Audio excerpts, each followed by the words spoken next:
proyecto educativo itinerante Bus del Agua. Dentro de los análisis que se puede realizar a las aguas que se han recogido, están los análisis físicos y químicos, que hablarán mis compañeras de ellas, y también se puede ver desde un punto de vista biológico cuáles son los seres vivos que hay dentro del agua, ¿no? Ellos, el tipo de especies que hay y que podemos encontrar en el agua nos puede servir de indicador de la calidad que tiene el agua y de los contaminantes que pueda tener, ¿no? En el microscopio tenemos fijado lo que es una darnia, que es un pequeño crustáceo microscópico que suelen estar en aguas bastante limpias, ¿no? De hecho, son muy sensibles a la contaminación y en diferentes sitios se utiliza para medir cómo de contaminada está el agua, ¿no? Bueno, pues ahora vamos a medir una serie de parámetros para saber la calidad del agua y vamos a utilizar para ello dos muestras. En el vaso con el circulito vamos a utilizar agua del grifo directamente de como sale en nuestras casas. Y con el vaso de la X vamos a utilizar una muestra de agua directamente del embalse, es decir, de ese río nuestro que es Ribera del Huelva. Y vamos a comparar y vamos a ver qué calidad tiene nuestra agua. Primero vamos a medir el pH. El pH nos indica cómo de ácida o básica es el agua que bebemos. ¿Y cómo lo medimos? Con estas tiras indicadoras. Como veis, tienen todas el mismo color. Cuando lo metemos en el agua reacciona y vamos a ver qué nivel de pH tiene nuestro agua. De 1 a 7 es agua ácida y de 7 a 14 es agua básica. Un ejemplo de cosas ácidas que tenemos en casa, el limón. Algo básico, la lejía. Vamos a introducir la tira en nuestra agua de grifo y vamos a moverla y esperar que reaccione. Y lo vamos a comparar para saber qué nivel de pH tiene nuestra agua. Como veis, está cambiando de color y está en torno a un 6,5, 6 de pH. Esto nos indica que nuestra agua es muy buena, ya que está muy cerca de la neutralidad, pero que tampoco es neutra, ya que tampoco sería bueno para nuestra salud. Vamos a ver el pH que tiene nuestra agua de pantano. Coge una tira reactiva y la introduce en la muestra. La agita unos segundos y luego la saca. Finalmente la pone sobre la escala de colores. En la muestra de agua de pantano, como veis, el pH está en torno a 6, por lo que indica que no hay mucha diferencia de pH entre el agua que nosotros bebemos en casa y la que cuando la cogemos de Ribera de Huelva. Otra de las medidas que vamos a hacer es la de la turbidez. La turbidez nos indica cuántas partículas en suspensión hay en el agua. Vamos a tomar de nuevo una muestra del embalse y la muestra de agua de nuestro grifo. Marina vierte agua de la muestra en un bote pequeño.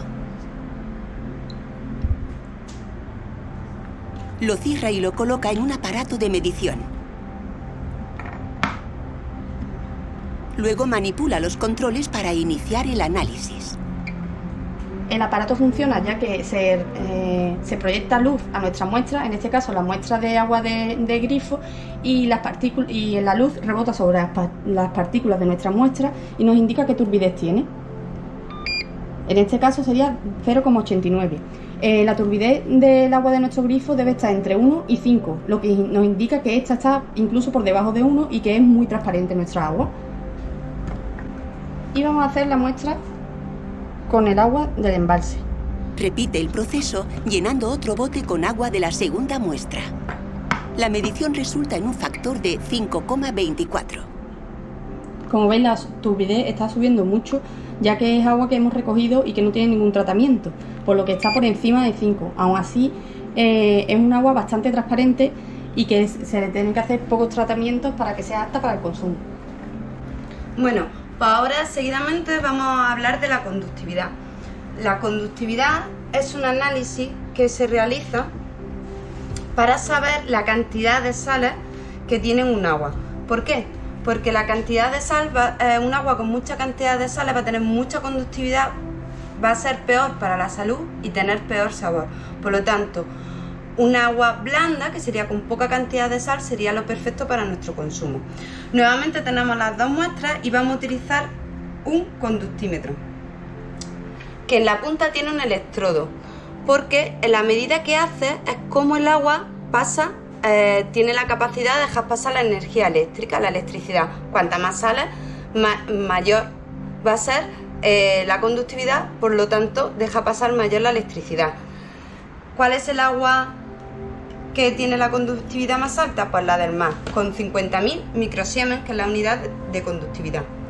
Simplemente nosotros tenemos que llenar el recipiente y meter el conductímetro.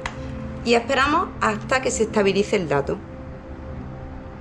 Según la Organización Mundial de la Salud, la conductividad debería de ser del agua del grifo inferior a 2.500 microsiemens.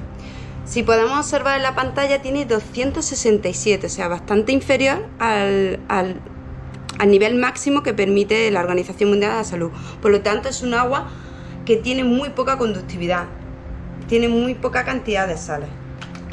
Bueno, como en el caso anterior, devolvemos una muestra y en este caso, tanto el recipiente como el electrodo tenemos que limpiarlo con agua destilada para que no se nos contamine con la otra muestra y que el dato realmente sea fiable. Ahora utilizamos el agua del pantano y volvemos a introducir el conductímetro y esperamos a que se estabilice el dato. Ya hemos dicho anteriormente que el río Ribera de Huelva es de aguas blandas, es decir, va a tener poca cantidad de sales, por lo tanto su conductividad también tiene que ser baja. Si os fijáis, tiene en torno a 244, está subiendo, 245, incluso por debajo que la del agua del grifo. Y eso es porque en los tratamientos de la potabilización se le añade a veces pues, cloro, que puede llegar a formar algunas sales. Bueno, creo que se ha quedado estable con 248 microsiemens, es un agua muy blanda. Pero luego también, atendiendo a las sales, también se hace otra medida para buscar realmente las sales que son potencialmente peligrosas, tanto para la salud como para nuestra casa, porque forman atascos en las tuberías, porque estropean los electrodomésticos, que son las sales de calcio y magnesio, esa famosa cal que se nos puede quedar, y también en nuestros riñones. Y a esa medida de las sales de calcio y magnesio la vamos a denominar dureza. Vamos a ver qué dureza tiene, por eso se habla de aguas duras y aguas blandas.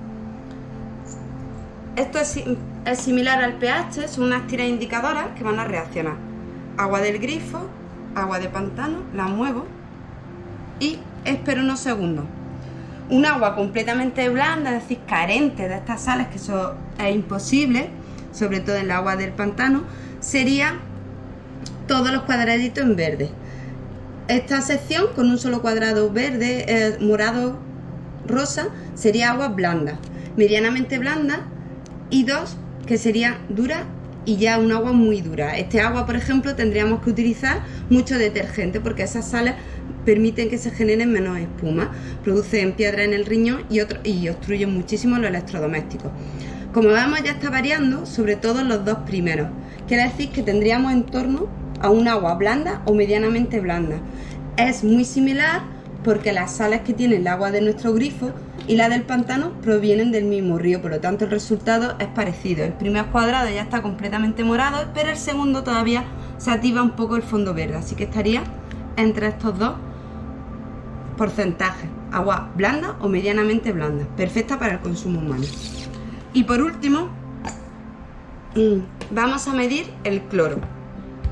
Ya hemos visto que el cloro es fundamental para la desinfección del agua, pero tampoco es bueno tener mucho cloro porque también puede ser perjudicial para la salud cuando sale del grifo. Vamos a ver qué cloro. ¿Qué suponemos? Que el agua del pantano no debería tener cloro libre porque no le hemos añadido cloro, entonces eso tendría que ser valor 0. ¿Cómo se utiliza este aparato? Pues este aparato, vamos a darle al botón, nos va a pedir un C1. ¿Eso qué quiere decir? Que le meta un bote en el que me aseguro que no hay nada de cloro, como es el agua destilada. Y a ese bote él va a ponerle 0 de cloro. ¿Vale? Le doy al botón y me va a indicar que eso es cloro 0. Una vez que él ha captado que no hay cloro, vamos a esperar hasta que nos pida el siguiente bote, que sería el C2, con la muestra que queremos analizar. Venga, C2. Y ahora vamos a utilizar el C2. Primero, la muestra del grifo. Suponemos que en esta muestra debería de haber algo de cloro. Para averiguar el cloro, aparte le tenemos que añadir un reactivo. Tras incorporarlo, cierra el bote con la muestra. Tenemos que mover y dejar esperar unos 20 segundos. Sostiene el bote entre los dedos y lo agita enérgicamente.